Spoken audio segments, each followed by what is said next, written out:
Colonel Major Suleiman Dambele DIRPA ɲɛmaaba u ye wele bila kunnafonidilaw ma bi tɛnɛ marisi kalo tile 30 san 2026 ka sanga ni kunnafoniya kolon dɔw carili ye an ka finitigilakaw kun kan min na u b'a fɔ ko fɛn min ye jatigɛwale tigilama 200 Baɲango an ka finitigilakaw y'o de bila yaasa taji o bɛ se ka don an ka jamana kɔnɔ togoya mun na walasa k'o kuma ninnu nkalontigiya Colonel Major Suleiman Dambele ale ye ɲɛfɔli kɛ kunnafonidilaw ye bi DIRPA soba ale kɔnɔna na walasa aw ni ne an ka faamuyali caman sɔrɔ an ka jɛ ni ka DIRPA ɲɛmaa yɛrɛ ka kɔrɔfɔ dɔw olu lamɛn. Bibi in na an bɛ jatigɛwale kɛlɛ la mais bibi in na an bɛ kɛlɛ wɛrɛ la mun vraiment an bɛna fɔ aw ɲɛna bi an bɛ terrorisme kibaruya jatigɛwale kɛnɛ de kan bibi in na o jatigɛwale kibaruya jatigɛwale ni b'a fɔ terrorisme médiatique o ɲɔ ɲɛnen bɛ an ka jamana in contrôle la kosɛbɛ.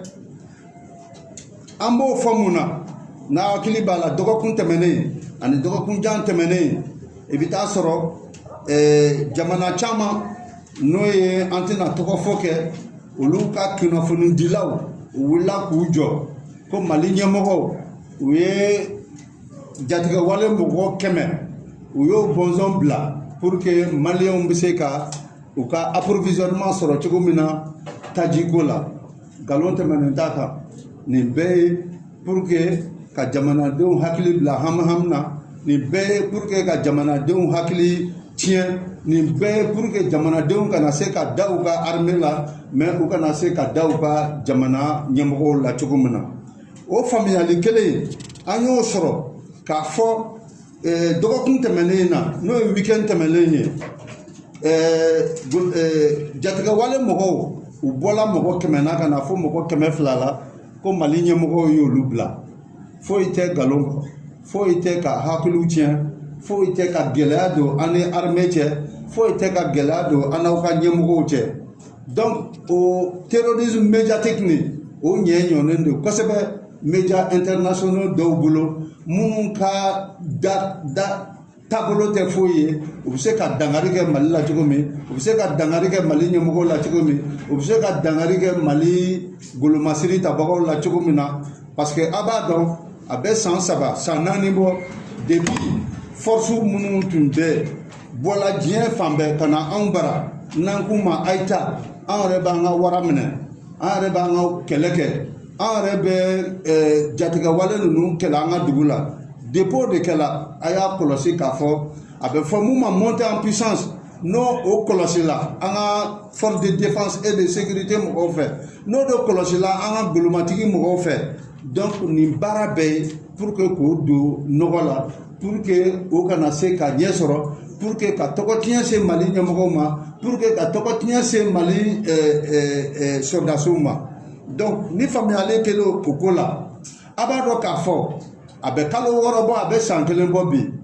o presse mɔgɔ kelen ninnu u ko ko Bamako encerclelen don ko Bamako bɛ bin mais bi na Bamako bɛ cogo di aw bɛ taa ni ka segin kɛ Bamako librement mɔgɔw bɛ bɔ Bamako kɔ kan ka don Bamako kɔnɔ librement mobiliw bɛ bɔ ka na senatigiw bɛ na mototigiw bɛ don mais Bamako ma bin cogo min na Mali fana tɛ bin ten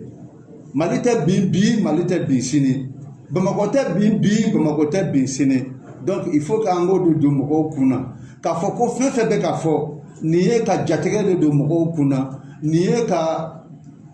miirina juguw don mɔgɔw kun na ni anw fana b'a fɔ sisan ko terrorisme médiatique de bɛ sen na parce que fɛn fɛn tun ko Bamako bɛ bin alhamdulillah bi Bamako ma bin fɛn fɛn tun y'a fɔ ko Mali bɛ bin alhamdulillah Mali ma bin bi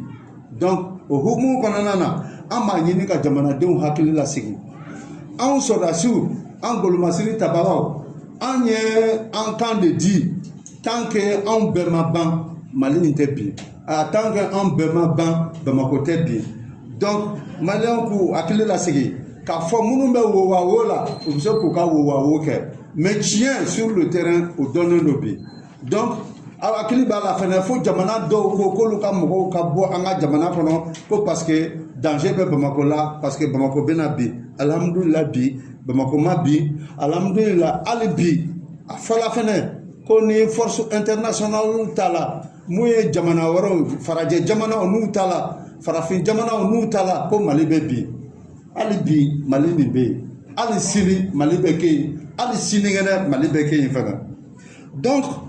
san'o bɛɛ ka kɛ u ye kɛwale jumɛnw ta k'an ka jamana sɛgɛrɛ k'an ka finitigilakaw sɛgɛrɛ o ye droit de l'homme ye n'o ye ka lakanali kɛ an bɛ se ka population lakana adamadenw bɛ lakana cogo min dangari tɛ k'u ka droitw la cogo min na dangari tɛ k'u ka laɲiniw la cogo min na o bɛɛ kɛla o si ma mago ɲɛ o ma mago ɲɛ sisan taabolo wɛrɛ kuraw de nana ta mun ye u bɛ t'u u kɔgɔ da an ka kanw na o fɛnɛ kɛla u sela ka dɔɔnin k'o la mais an ka finitigilakaw an sela ka ɲɛ sɔrɔ o fɛnɛ na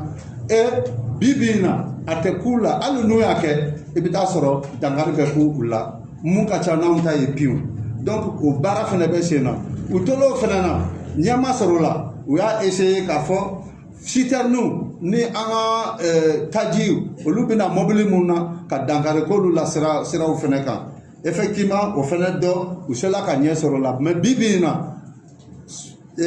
aw ka golomasiri tabagaw u wulila k'u jɔ fɛn fɛn ye citerne ka bɔ Zegwa ka na Mali kɔnɔ ka bɔ Kajana ka na Bamako ka bɔ Maɲamine ka na Bamako aw ka golomasiri tabagaw wulilen bɛ k'u jɔ mun bɛ se ka approvisionnement assurer an tɛ se k'a fɔ ko approvisionnement assurerlen don à 100% mais bi in na dɔɔnin kɛlen don a la caman yɛrɛ kelen b'a la parce que fɔlɔ-fɔlɔ la i tun b'a ye cogo min mɔgɔw bɛ su kɛ mɔgɔw bɛ dugu tilama kɛ aranw de tun bɛ jɔ station da la dɔɔnin tun bɔr'o la mun ma mais bi in na a daminɛna tun mais hali bi aw ka golomasiri tabagaw u bɛ ka baara kɛ aw bɛ se ka lafiya cogo min aw ka taji sɔrɔli ko la donc o fɛnɛ tɛmɛlen ka bɔ a la u tun y'a essayer k'a fɔ k'an ka jamana mɔgɔw k'olu ye bolonɔ bila fɛn dɔw la u ni jatigɛwale mɔgɔw foyi tɛ nkalon kɔ tiɲɛ t'a la a ma kɛ a ma surunya ka kɛ donc an b'a ɲini maliyɛnw fɛ u k'u jasigi an b'a ɲini maliyɛnw fɛ u k'u hakili sigi fɛn fɛn bɛ ka fɔ tan tiɲɛ t'a la fɛn fɛn bɛ ka kɛ k'a fɔ ko nin ye kɛwale de ye mun bɛ se ka hakiliw tiɲɛ mun bɛ se ka hakiliw hami-hami tiɲɛ foyi de t'a la nin bɛɛ ye pour que ka jamana tɔgɔ tiɲɛ nin bɛɛ ye pour que k'a ka golomasiri tabagaw tɔgɔ tiɲɛ nin bɛɛ ye pour que mɔgɔw bɛ se ka hakilina jugu ta ka ɲɛsin a ka ɲɛmɔgɔw ma a ka jamanadenw ma cogo min na donc fɛn fɛn y'o ye bi in na hakili la aw yɛrɛ fal'o la donc an b'a ɲini aw mana taa aw ka auditeurs bara an mana taa aw ka téléspectateurs bara a ka ɲɛf'u ɲɛna k'a fɔ fɛn fɛn bɛ k'a fɔ tan k'a fɔ ko accord de signé la k'a fɔ ko jatigɛwale mɔgɔw de bilala tiɲɛ t'a la maliyɛnw k'u ka baara kɛ u bɛ deli ka kɛ cogo min na maliyɛnw ka hakililasigi sabati n'ala sɔnn'a ma an golomasiri tabagaw an ye dalakan mun ta Mali ye malidenw ye jamana yɛrɛ ye tant que an sɔrɔdasiw an bɛɛ ma sa Mali va rester malidenw ils vont demeurer le Mali va demeurer et cette nation malienne là demeurera. Merci pour votre attention.